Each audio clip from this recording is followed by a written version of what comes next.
So a couple days ago, I posted something about where we start when we're practicing, as in, do we start at the beginning of the piece or do we start partway down and work on something else first? And if we get stuck, do we just stop and go back to the beginning?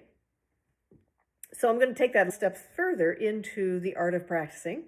And something that I just taught in a lesson just now is the idea that when we're practicing to be really effective, we're always doing one of two things. And that we want to be certain that we know consciously which of those we're doing at any given point in the practicing. And as long as we are adhering to that, making that conscious decision of doing one of these two things, our practicing suddenly becomes so much more effective and we learn so much faster. So, what are the two things? In your practicing, make sure that at any given point, you are either picking it apart or playing through. So what you don't want to do, and what many of us do before we learn how to practice effectively, is you don't want to mix those two. You don't want to be playing through and picking it apart at the same time. What I mean by that is, for example, you start at the beginning and you start playing until you bump into something that you don't like or that doesn't go so well, and you stop and you fix it and you go on.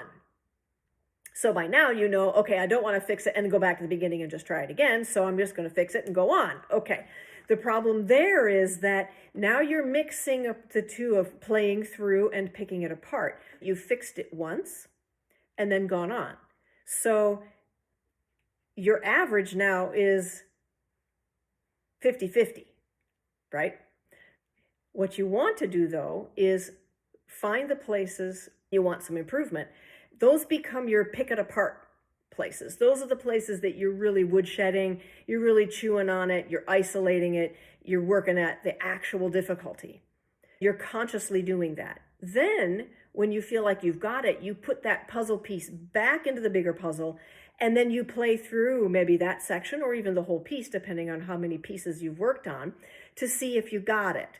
But you want to make sure that you're playing through with the idea of, I'm going to play through like, the train is going and there are no brakes and we're going top to bottom, whether it's the beginning of the piece to the end or even just a section, but that you are consciously playing through. So I'll leave you with that to kind of chew on a little bit. We'll talk more about it later in another video. But I challenge you that in your practicing, notice, am I picking it apart or am I playing through? Or am I mixing the two? You don't want to do that.